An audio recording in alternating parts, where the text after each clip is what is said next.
नमस्ते मित्रों। सीजीपीएससी की तैयारी केवल तथ्यों को रटने का नाम नहीं है, बल्कि यह हमारे गौरवशाली इतिहास की परतों को समझने की भी एक यात्रा है। आज हम छत्तीसगढ़ों की कहानी को एक विस्तृत रूप से समझेंगे, जो आपके प्री और मेंस दोनों परीक्षाओं में काम आएगी।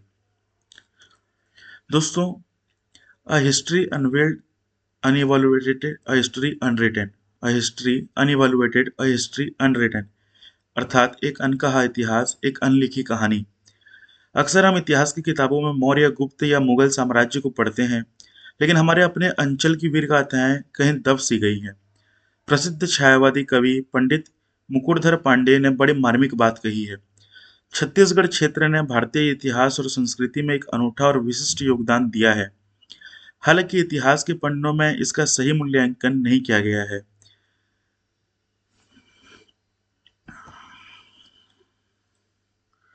दोस्तों, जिसे हम आज गर्व से छत्तीसगढ़ कहते हैं, वह हमेशा से इस नाम से नहीं जाना जाता था। सदियों तक पुराणों और ऐतिहासिक ग्रंथों में इसे दक्षिण कौशल या दक्षिणी कौशल के नाम से पुकारा गया। इसका महाकाव्य से भी संबंध अत्यंत गहरा है। महर्षि वाल्मीकि के वृत्तांतों के अनुसार भगवान राम ने अपने पुत्र कुश को दक्षिण कौशल का शासक नियुक्त किया और इसकी राजधानी कुशस्थली थी। एक सीजीपीएससी छात्र के लिए इसका भौगोलिक आधार समझना महत्वपूर्ण है। रायपुर जिले के तुतुरिया को महर्षि वाल्मीकि का आश्रम और लौह कुश की जन्मस्थली के रूप में पहचाना जाता है। यहाँ एक स्पष्ट अंतर समझना चाहिए। यह क्षेत्र अयोध्या के आसपास के क्षेत्र उत्तर कौशल से पूर्णतः अलग और स्वतंत्र था। दक्षिण कौशल की अपनी एक विशिष्ट पहचान और संस्कृति थी, जो विंध्य पर्वतमाला के दक्षिण में विकसित हुई।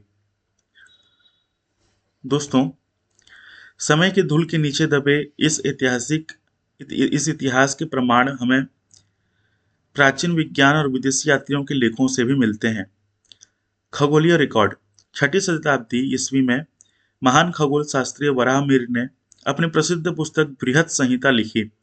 उन्होंने भारत के 283 राज्यों का वर्णन किया और इसमें दक्षिण कौशल को मध्य भारत के आग्नेय कोण यानी दक्षिण पूर्व दिशा में स्थित बताया।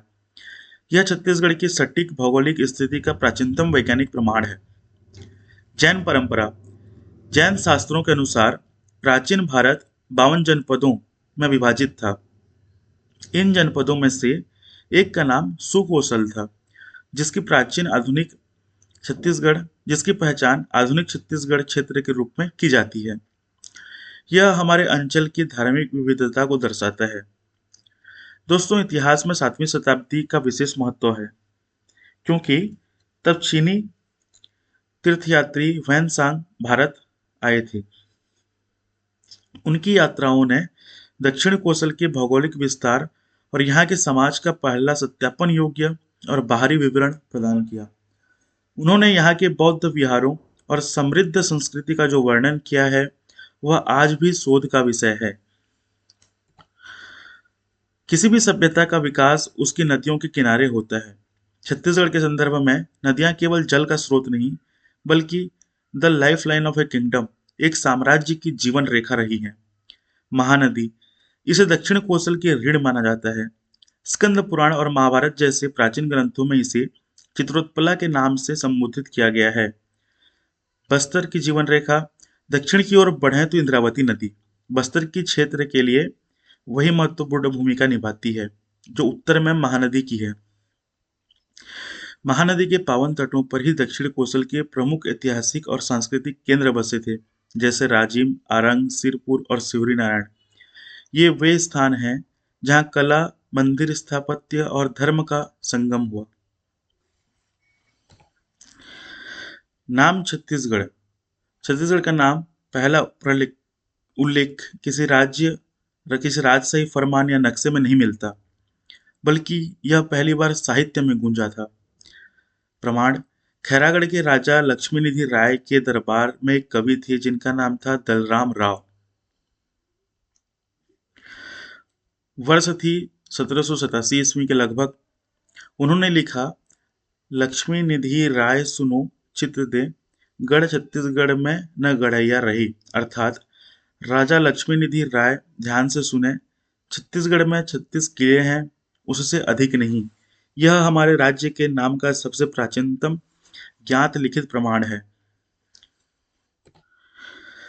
कविता में नाम आने के लगभग 200 साल बाद यह शब्द सरकारी कागजों में दाखिल हुआ, जिसे हम फ्रॉम पोएट्री टू पॉलिसी कह सकते हैं, कविता से नीति तक कह सकते हैं।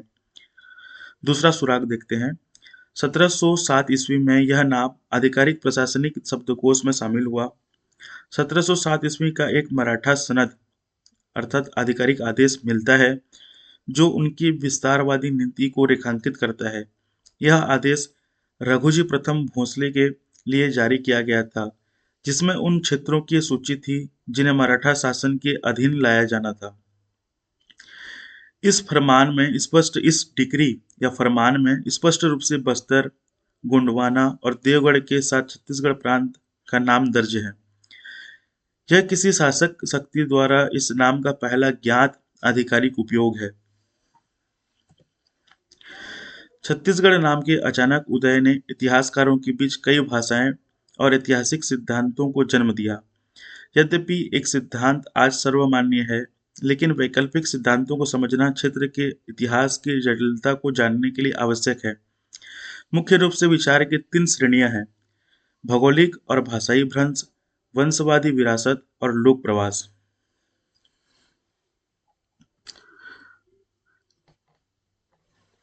दोस्तों, आइए भाषाई भ्रंश के सिद्धांतों पर गौर करें। छत्तीसगढ़ से व्युत्पत्ति। इसके प्रकार प्रस्तावक राय बहादुर हीरालाल हैं। उनका तर्क है कि यह क्षेत्र सदियों तक चेदी राजवंश, जिन्हें है या कलचुरी भी कहा जाता है, उनका केंद्र था। समय के साथ बोलचाल की भाषा में छत्तीसगढ़ बिगड़कर छत्तीसगढ़ बन गया। दूसरी थ्योरी है अधिष्ठि से व्युत्पत्ति। इसका श्रेय प्राचीन भूगोलवेत्ता टॉलमी को दिया जाता है। तर्क यह है कि टॉलमी ने इस क्षेत्र को अधिष्ठि कहा था और माना जाता है कि अधिस उपसर्ग ही 36 में परिवर्तित हो गया। हालांकि स्रोतों के अनुसार इस संबंध का कोई निश्चित प्रमाण मौजूद नहीं है। एक और सिद्धांत लोक कथाओं के आधार पर आधारित है, जिसे of folk origin the tale of 36 families, एक लोकोत्पत्ति 36 परिवारों की कहानी कहा जाता है। यह महाभारत काल के राजा जरासंध से जुड़ी एक लोकप्रिय किंवदंती है। कहा जाता है कि जरासंध के राज्य से जाति के 36 परिवार पलायन कर गए थे। वे एक दक्षिण की ओर यात्रा करते हुए इस सुदूर क्षेत्र में आकर बस गए। इस नई बस्ती को छत्तीसगढ़ के नाम से जाना जाने लगा छत्तीसगढ़ के नाम से जाना जाने लगा। समय के साथ माना जाता है कि इस शब्द का ध्वन्यात्मक रूपांतरण छत्तीसगढ़ हो गया।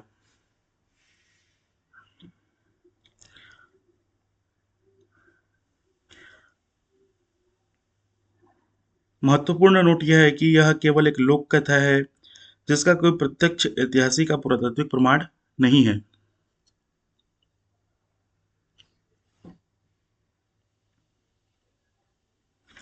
दोस्तों,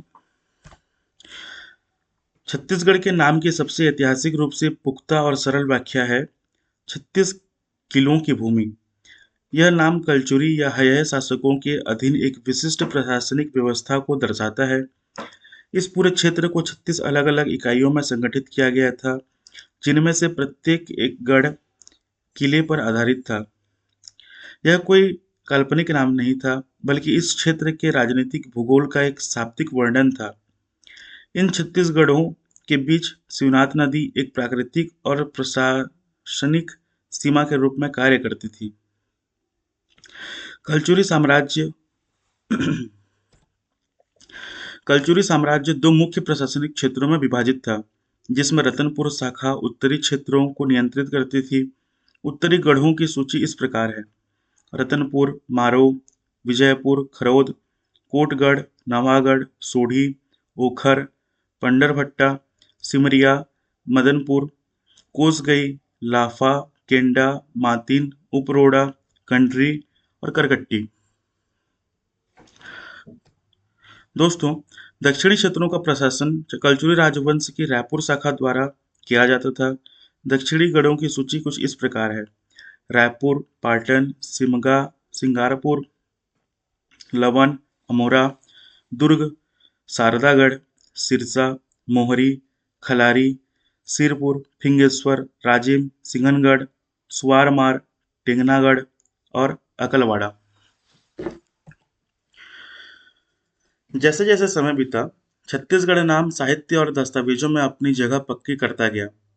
रतनपुर के दरबारी कवि गोपाल मिश्र ने अपनी प्रसिद्ध कृति खूब तमाशा में छत्तीसगढ़ शब्द का प्रयोग किया। यह दर्शाता है कि 17वीं शताब्दी के अंत तक यह नाम सामान्य जनमानस में प्रचलित हो चुका था।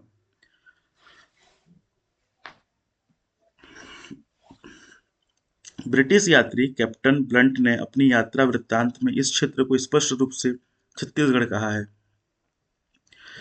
इससे सिद्ध होता है कि यह नाम बाहरी दुनिया और विदेशी यात्रियों को भी ज्ञात था। सॉरी।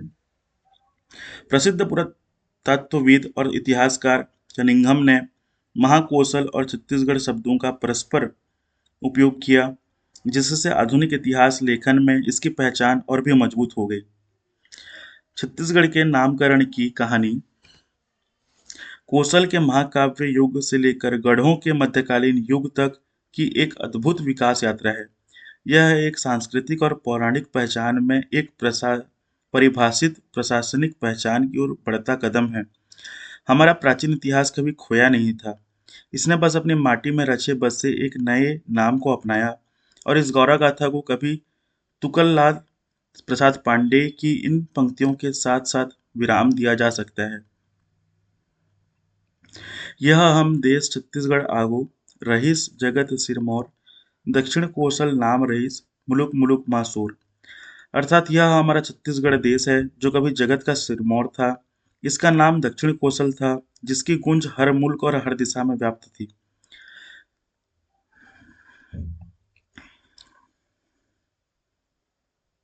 दोस्तों, याद रखें कि छत्तीसगढ़ मिट्टी का इतिहास आपकी रगों में है। इसे केवल पढ़ें नहीं, महसूस करें। बहुत बहुत शुभकामनाएं। जय हिंद, जय छत्तीसगढ़।